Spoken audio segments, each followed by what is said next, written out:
I didn't take Mozart that seriously at the time for this music, and I was just an idiot. Maybe you're only an idiot when you do not correct yourself in this regard. Ladies and gentlemen, did you know that Mozart spoke multiple languages? He was of course fluent in German, was his native tongue. He spoke French, he spoke Italian, probably Latin, but he also spoke Dutch. Now that happens to be my native tongue, so if I were to meet Mozart, we could actually chat in my mother tongue. That would be cool. What would we be talking about? Probably about the suite Kachelverzeichnis 399, which he wouldn't know what 399 means because he wasn't aware of the indexation of his works. We are. 399 is the Kachelverzeichnis, the opus number if you wish, that Mr. Kachel gave for Mozart's suite. We talked about the suite before in a video that I called like the most beautiful piece of Mozart you don't know. Go and check out that video if you haven't seen it, because I really mean it. That Allemande belongs to the most beautiful music you can imagine. That Allemande is part of the suite, and the suite starts with the grave, overture. That's the piece we're going to talk about today. Now, a few things are going to change in this video. I have a completely new setup. You thought that I was technically like incapable of doing anything. Hey, I have a smartphone. How is that for a change? But all jokes apart, I'm recording my screen. I have even a digital pen. I can make annotations on screen. Let's hope it works. If you do not see my screen capture recording, make fun of me in the comments. I wouldn't mind, but we try better. We're doing this, and I say we because since a few weeks I have a great guy as a video editor, Jose Pablo, living in Colombia, who is doing the edits for the videos that you are watching. So shout out to him. If you want to have contact with him and have some video work to do, let me know. I bring you more than happily in contact with him. He's really a great guy. And at the end of these videos, if possible, you get a full performance of the piece that we're talking about.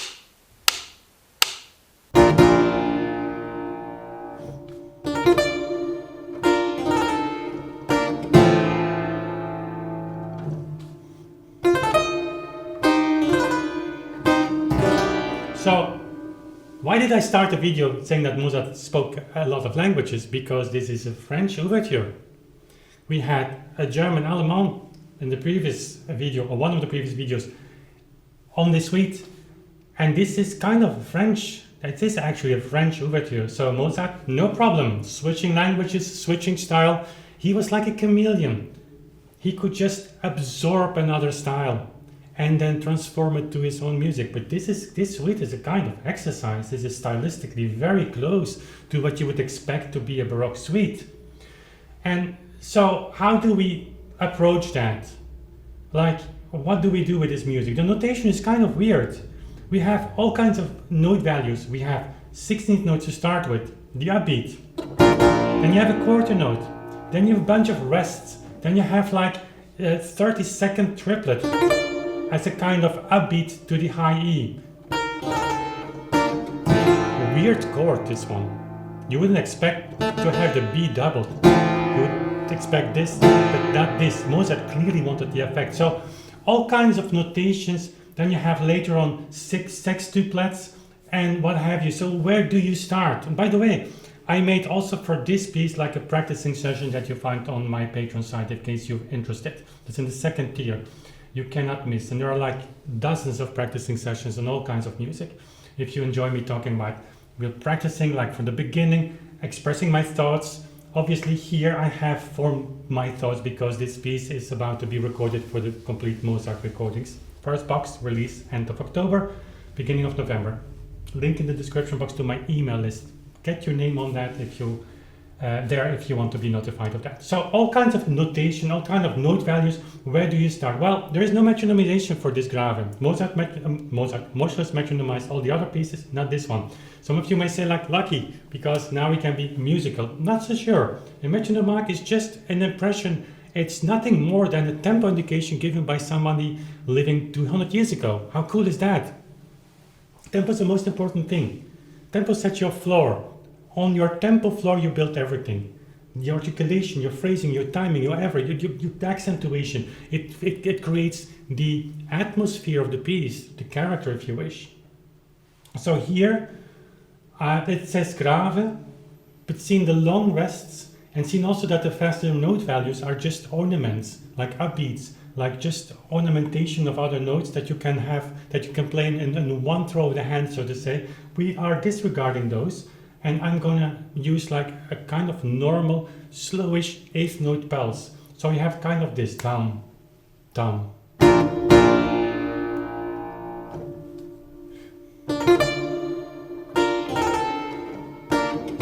It's very solemn, of course.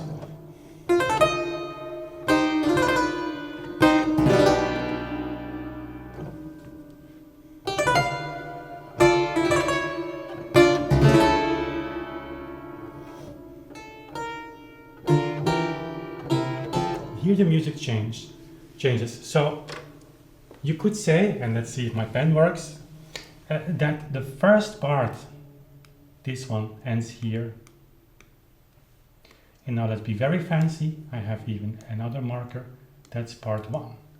So Mozart sets the floor here by, it's like a scenery. That's what an overture is doing. Literally, the curtains open and you just see the scene. There is nothing on the scene. It's just the orchestra plays. There's the impression of whatever is to be seen on stage. It's a statement. First time.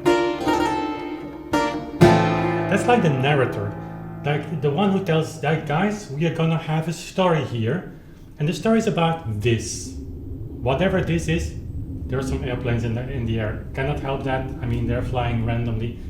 Jet fighters. You will hear them on these microphones, I promise you. So I hope they are not too much disturbing. So the stage is set like this is the story. You can fill that in with whatever you want. Some people don't use it. I never have really these stories, but for many people I know it helps like to have some concrete image. It's like the narrator coming on stage and say like, this story goes about two knights that were fighting for the heart of the same woman, and terrible things happened. Something like that. So in the great romantic spirit, you can have your own story, but it's the first statement.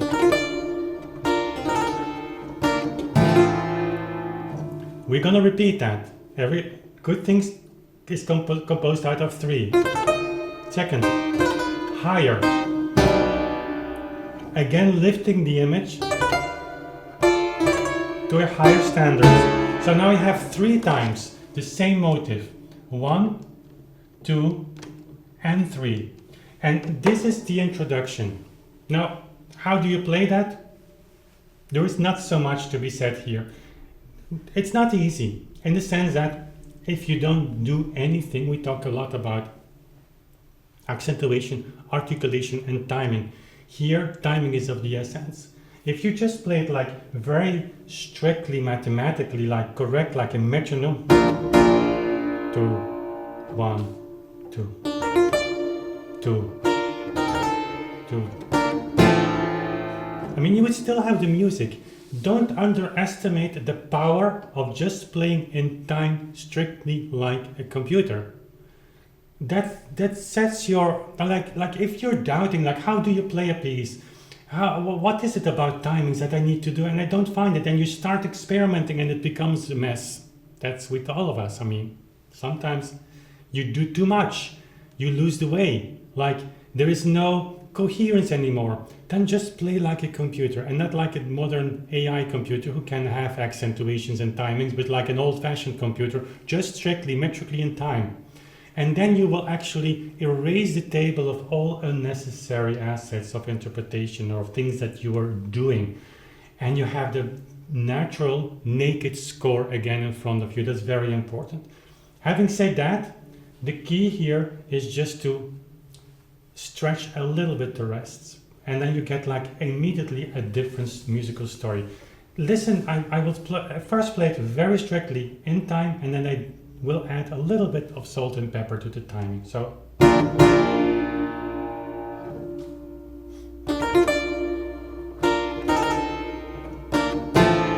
And now with a little bit more. 2, 1, 2, 2.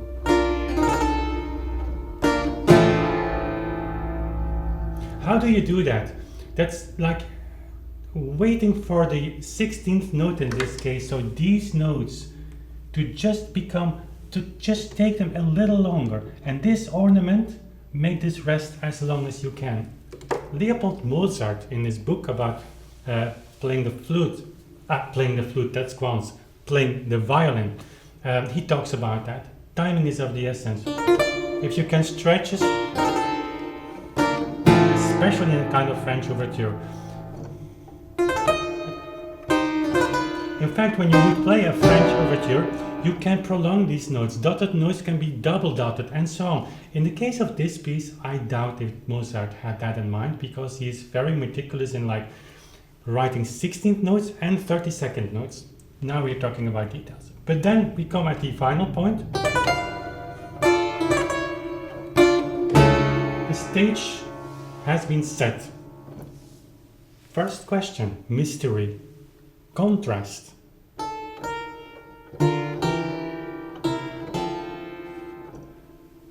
Huge contrast with the beginning of the scene. Beginning of the scene, solemn, noble, big. These stories, we're talking about 2 nights, but I mean, make your own story. That set apart, aside, and now we continue to go to the body of the, like, it is not all sunshine, because there is some drama.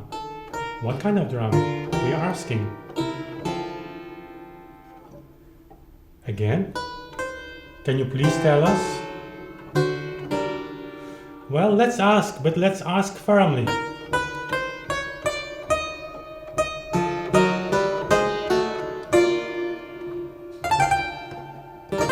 And then we are in the story. So the second section here, in a way, you could clearly say this is section number 2, is in contrast with the previous one. Of course, setting the stage and then asking the questions. It's like really a kind of mystery, like what's going on? And in terms of playing, I will play it now very strictly. Or a little bit of accent. Ta-dam. I mean, that's not written in the score, but as a musician, you look for those little things, and that revives the music. In case of Mozart or Bach or Beethoven, if you don't do that, you still have their music. Music that is like of a little lesser quality needs it more. And especially, we talked about that a lot, when you play in whole beat, like a little slower than generally today, you'll have to do those things, because otherwise people would say like, it doesn't work. That's why many musicians say it doesn't work, because they're not used to do that. They're looking for it's kind of impulse addiction. They're addicted to pulses, like we have to move forward, we have to go the big lines, move forward. And what you get then, of course, is like speeding up of the tempo so much that you compress everything, but you don't have to do these things, because it just disappears in the big ocean that you're compressing into one drop of water. So we are actually decompressing that music, and then those little details, they help. And not only help, they are necessary. So we ask a question, and now we say, okay, someone come and explain. And there he is.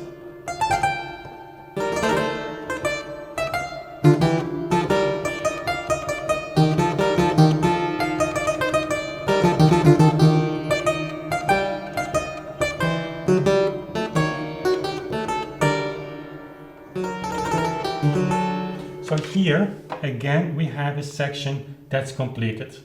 So this is section number, you could say section number 3. And please admire my skills here in writing on this tablet. I mean, it's incredible, right? No, just honestly, let me know in the comment what you think about it.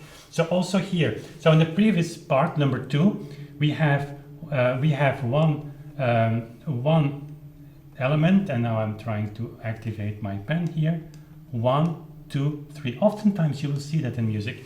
Everything is composed out of 3. The third time is the definitive time. Now here we have kind of similar thing, but it's different.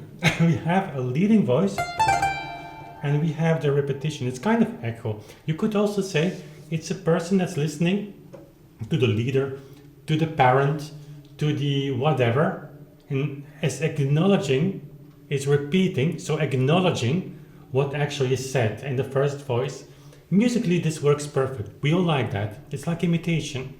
But it has, of course, the meaning of someone says something, the other person follows.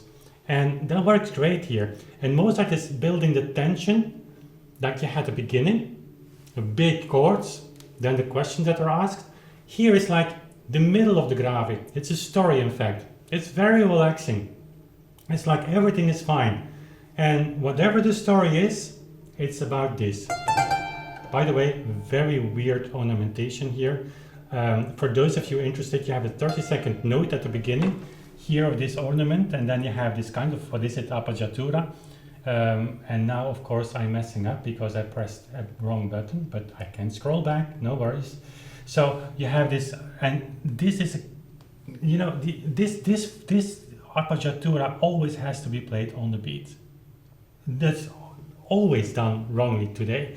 And it's not me who's saying that. You just don't find historical sources, to my knowledge, that says that these ornaments like this, you can play before the beat. Has to do also because of tempo, of course. When you play too fast, then you have to move before the beat. But this one is, I think, probably a short appoggiatura that Mozart wanted to have before the beat, but then in combination with the other one. So if you ask me, don't.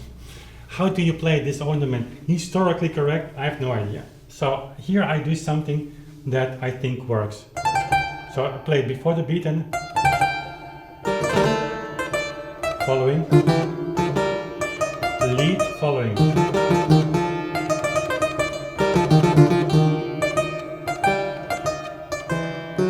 An interaction and then come to a closure. We are in a kind of A minor, which is a very natural key. If you come from C major at the beginning, we are now just in A minor. But the A minor has kind of undefined character because we are here on the dominant. E major. It's not solved into A major and A minor. And it won't, because then we go back to the beginning. These big chords, 30-second notes. Ta-da! It's like with a lot of drama. Just after this third section, which is very relaxed. Someone leading, someone following. And now it's like as if the audience, you, me, whoever it is, say, we don't buy that. There's more to this than just what you just said. Okay. Apparently there is. So suddenly from the beginning, we are here now. Opera. Of course it's Mozart. And the French ouvertures are opera as well.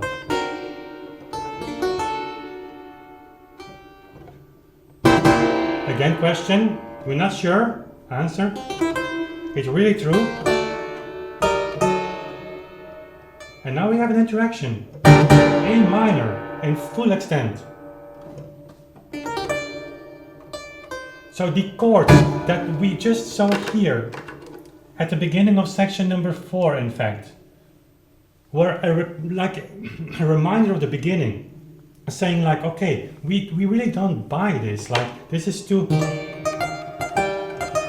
like sunshine, like now outside, it's a beautiful spring day, recording this in April 26th, for in case you watch it much later. I mean, imagine this video would still be on YouTube in 200 years. It's possible. So then April, I think it's the 7th today, I have no idea, 26th, beautiful weather in Belgium, sun is shining outside. That's actually what Mozart is projecting here. But we as a listener say, hey, this was a big story about two knights that fought for the same woman, you know, we don't buy this. And then we ask the question like, go, forget about the sunshine, we want to know about the story. And then the narrator comes. It was like painful, beautiful. Continue. That's what the music, I mean, that's how I feel that. He continues. Actually, there was a lot of pain and a lot of tears. And then we say like, we get that. We're ready for that. Okay, then let's interact. Even more? Yes, even more. Did it end well? Probably not. and there this section ends. It's a beautiful passage, in fact. Imagine, guys, we are just like in bar 16, and how many things that we already have.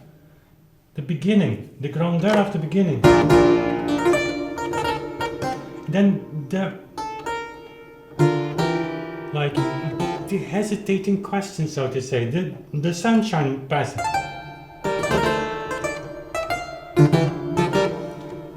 We don't buy this shit, you know? Sorry for the words. That ends here. D minor. So what now? We've had all these elements. Well, let's do a little bit of following again. But now the bass is leading. We turn the things around. And that's a beautiful passage, because this passage already leads us to the end of the grave, and then it's followed by a fugue, allegro. I will talk about the fugue in another video. That's also something you have to hear. So here we come in like the last part of the imitation, the last part of the piece, and you get an intensification. That is beautiful.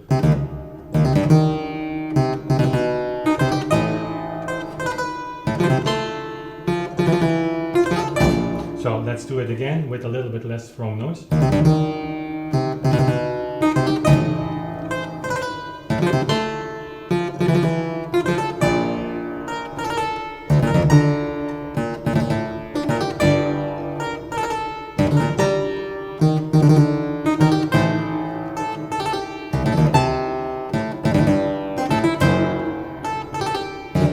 So it continues, and just for people who think like sometimes like the clavicle is an easy instrument, no it's not. Just I come from the outside and my hands are a little, you know, when you walk in the sun your hands are a little bit swollen, then this is like impossible to play, so I should practice like a little bit and then it goes again. But it's beautiful how Mozart is connecting again to the beginning of the piece, where you have this like this ta-dam feeling.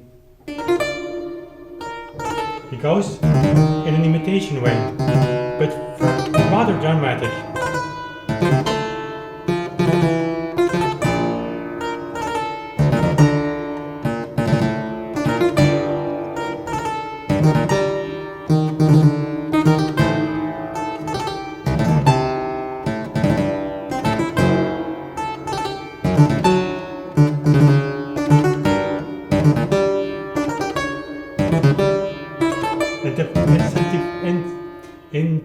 Intensification. Sorry. And now.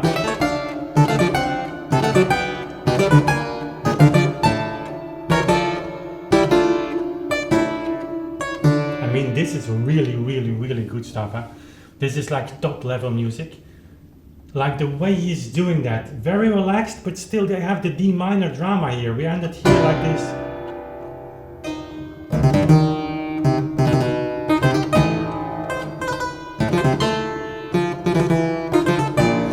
Go like more and more intense, like more and more dense. The motives are following each other like more quicker, so to say.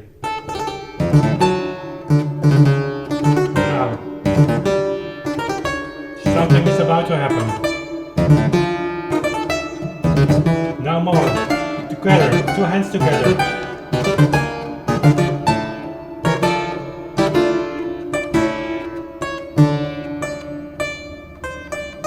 Then you get the fugue, which is the fugue at first, as I said, but seems simple. But if you just follow, we'll talk about it in another video. Don't worry, let's not digress on that. So here, that's a section number 5, if I'm not mistaken. Let's use my pen. These, you have to always see them together. See, always together. Those are the patterns. Like here you have this, and this, and then of course you have this, and always to the high notes, of course.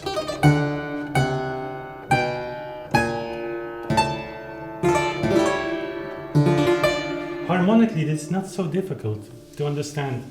There are not so many harmonies that Mozart is using, but that makes the music the stronger, because it's easy to follow, and everything that he does, the little things, little sliders that he moves, the contrast that he builds in, it makes this grave to a great piece. I mean, honestly, I'm rediscovering his music thanks to the recording sessions that I'm doing right now. And so it's a blessing that I can do that, because when I first played this piece, I also compared it to Bach and to other music of the Baroque period, and I didn't take Mozart that seriously at the time for this music, and I was just an idiot. Of course, we all are idiots, and maybe you're only an idiot when you do not correct yourself in this regard. So now going deeper in this music, guys, it is just top music. And it's unfortunate when I would have the ability or the possibility once, who knows, to meet Mozart. That's a great question, unanswerable. I will speak in Dutch and I will ask, like, why didn't you finish this great piece? You have a grave, an allegro fugue, you have an allemande, you have a sarabande, and then just 5 bars of a sarabande. He probably will say like, this style was not so difficult, so I moved on to write more important stuff. Guys, I'm gonna play the piece as I promised at the beginning. I will perform it and then I will not say anything anymore. So I will just take the time now to thank you for watching this video, to be here for these videos, because the numbers on the YouTube channel, my YouTube channel are climbing. You actually like this stuff, so I'm more than happy to just continue this series, and we will incorporate the piano as well. Again, check out my Patreon page. Just check it out. It's something for you. We have different tier levels. We have updates on the project, on my book project, which is actually in a kind of very exciting phase right now. Not gonna elaborate on that. We have practicing sessions. We have concerts that I share there. We have lots of stuff, and so check it out. And if it's something for you, I would really appreciate becoming a member of that. We have an awesome community there. And it's that community actually that allows me to, for instance, record this video for you. So that's all I've got for you today, except the performance that's just about to come. Thank you for watching, and we see each other very soon again. Bye.